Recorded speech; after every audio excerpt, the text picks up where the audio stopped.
Good morning children. आज की worksheet number 8 प्राणियों में पोषण। आज का टॉपिक है हमारा मानव में पाचन।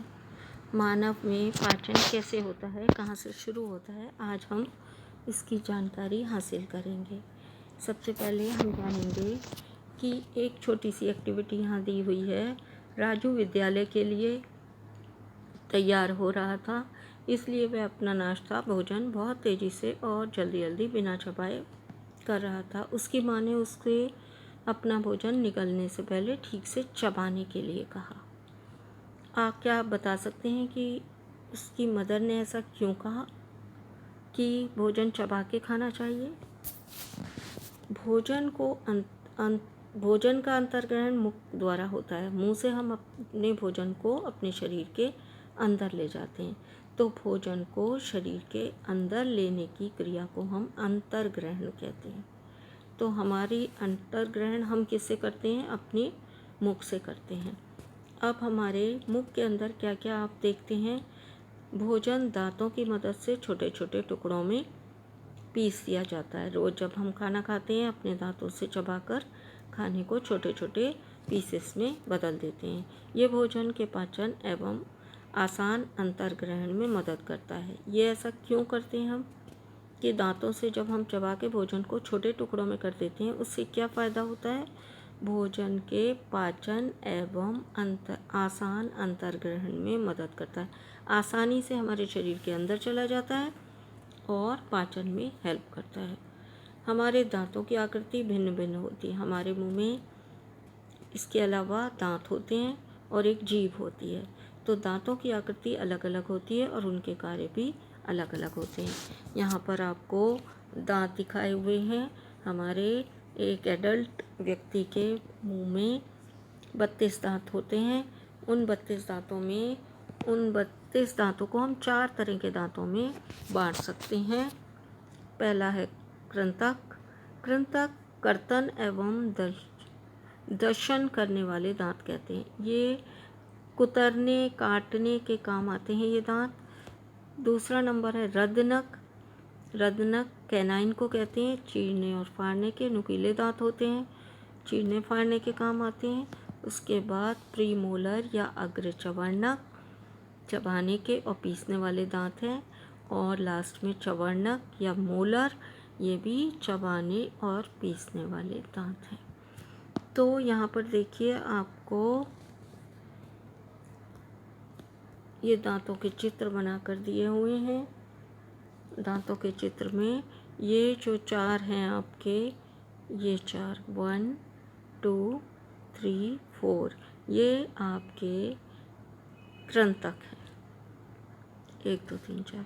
और यहाँ पर एक एक इनके दोनों ओर जो नुकीला आपको दिखाई दे रहा है, ये कैनाइन या रदनक है।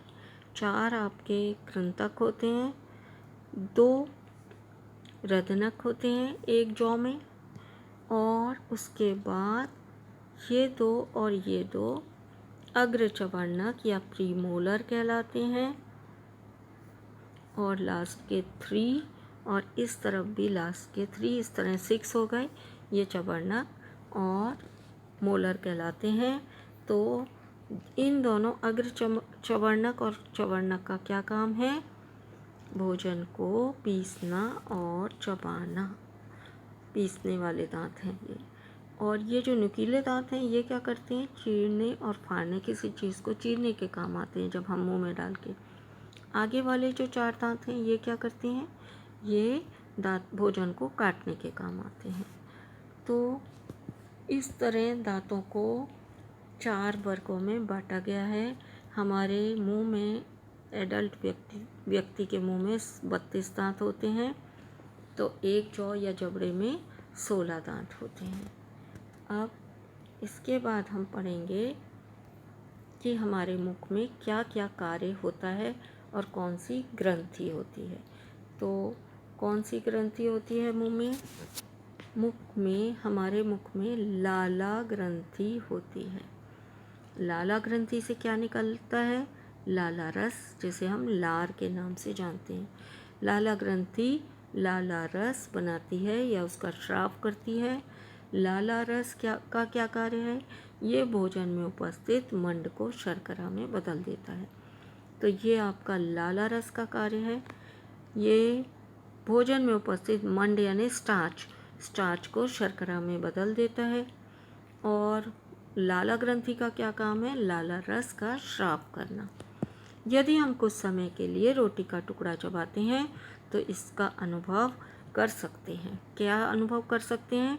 कि अगर हम रोटी के टुकड़े को कुछ देर तक चबाते रहें तो उसमें लार मिश्रित हो जाती है और क्या होता है? मंड को शर्करा में बदल देती है और हमें रोटी का स्वाद क्या लगता है? मीठा प्रतीत होता है या हल्का मीठा लगता है। तो हल्का मीठा स्वाद किसके कारण होता है? क्योंकि रोटी में मंड होता है और ये मंड लाला रस द्वारा किस में बदल दिया जाता है? शर्करा में। इसलिए हमें रोटी थोड़ी देर तक चबाने के बाद हल्की मीठी लगती है या स्वाद उसका मीठा हो जाता है। ऐसा आप अपने घर में करके भी देख सकते हैं। अब हम किसके बारे में पढ़ेंगे? हमारी जीभ या टंग के बारे में पढ़ेंगे। जीभ एक मांसल पेशीय अंग है। सभी बच्चों को अपने मुंह में जीभ दिखाई या महसूस हो सकती है, दिखाई भी देती है मिरर में जब हम देखते हैं, जो पीछे की ओर मुख कोहिका के अधर तल से जुड़ी होती है। आगे की ओर वो फ्री होती है जिसको हम हिला सकते हैं, पीछे की ओर वो अधर तल से जुड़ी होती है। इस पर स्वाद कलिकाएँ होती हैं। जीभ के ऊपर स्वाद कलिकाएँ होती हैं जिससे हम भोजन के विभिन्न स्वादों का पता लगा लेते हैं। यहाँ पर आपको जीभ में स्वाद कैसे कैसे पता लगाते हैं, कौन से पोर्शन पर किस स्वाद के लिए ज़्यादा कलिकाएँ होती हैं, यहाँ पर ये बताया गया है।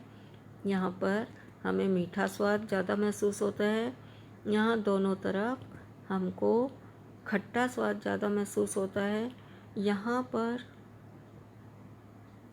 दोनों साइड नीचे की ओर हमें नमकीन स्वाद प्रतीत होता है और यहाँ पीछे हमारी जीभ पर हमें कड़वा अधिक मालूम होता है, मतलब कड़वी चीज का स्वाद अधिक आता है। अब हम देखेंगे कि हमें अपने दांतों की देखभाल कैसे करनी चाहिए और दांतों को देखभाल नहीं करेंगे तो क्या होगा। खाने के बाद यदि हम दांत और मुंह साफ नहीं करें तो अगर हम खाने के बाद अपने दांतों को साफ नहीं करते हैं तो क्या होगा? मुख में अनेक हानिकारक जीवाणु वृद्धि करने लगते हैं। जीवाणु पैदा हो जाते हैं। जीवाणु दांतों में फंसे हुए भोजन की शर्करा का विघटन कर देते हैं और अम्ल बनाते हैं। जीवाणु क्या करते हैं?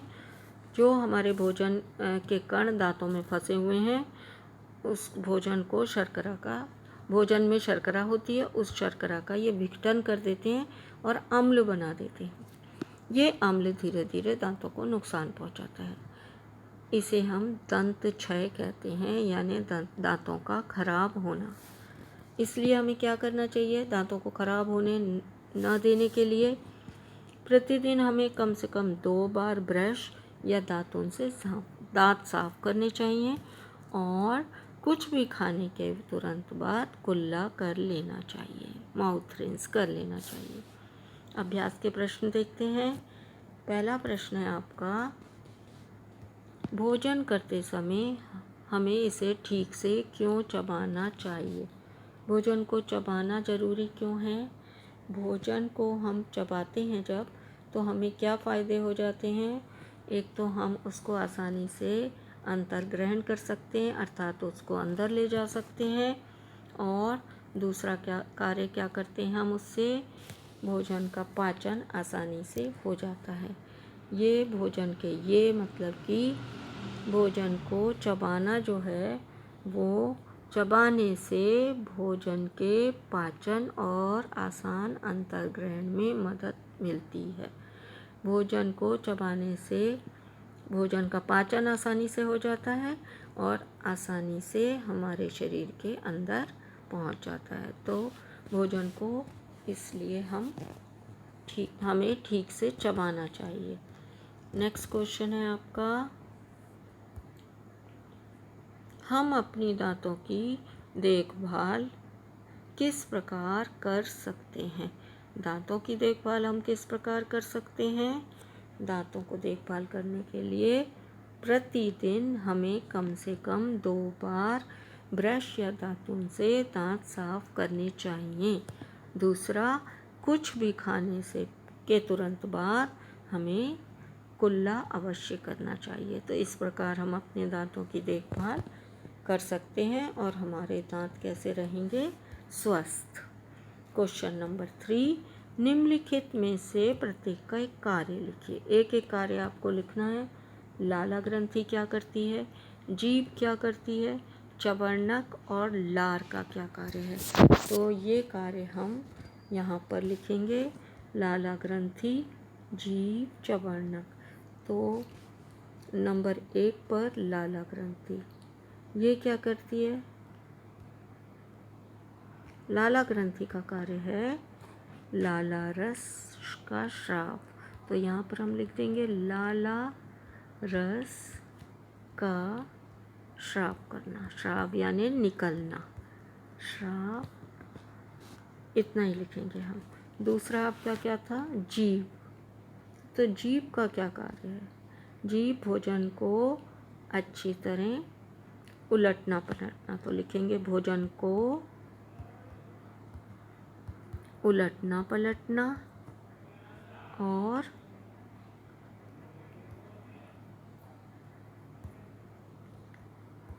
क्या करती है जीभ? उलटने पलटने से क्या हो जाता है? लार एक कार्य बताना है वैसे तो आपको, मगर आप 2 लिखिए। लार को लार के साथ भोजन को मिलाना। जब ये जीभ उलटती पलटती है तो क्या हो जाता है? उसमें अच्छी तरह लार मिल जाती है। तो लार मिलने से क्या होता है? लार मिलने से भोजन का पाचन कौन सा होता है? यहाँ पर मंड को शर्करा में बदलना। तो मंड को शर्करा में तभी बदला जा सकता है जब उसके साथ लार अच्छी तरह मिल जाए। उसके बाद आपसे चवर्णक के कार्य पूछें और लार के कार्य पूछें। तो चवर्णक का क्या कार्य है? चवर्णक दांतों का चौथा प्रकार है। चवर्णक ये क्या करते हैं? चवर्णक, इसका क्या कार्य है? इसका कार्य है भोजन को पीसना और चबाना।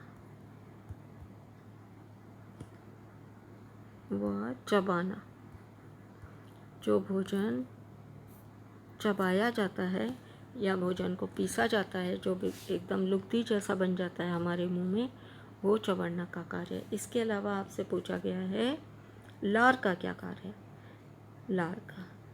लार में लाला रस होता है। लाला रस क्या करता है? मंड यानी स्टार्च, मंड को शर्करा में बदलना। ये कार्य लार में उपस्थित लाला रस करता है। तो लार का ये कार्य है मंड को शर्करा में बदलना। ये थे आपके चारों जो आपको टर्म्स दी हुई थी उनके कार्य। लाला ग्रंथि, जीभ, चवर्णक और लार। कुछ आपको ना समझ में आया हो तो आप मुझसे पूछ सकते हैं या कमेंट बॉक्स में लिखकर मुझसे पूछ सकते हैं। Thanks for watching.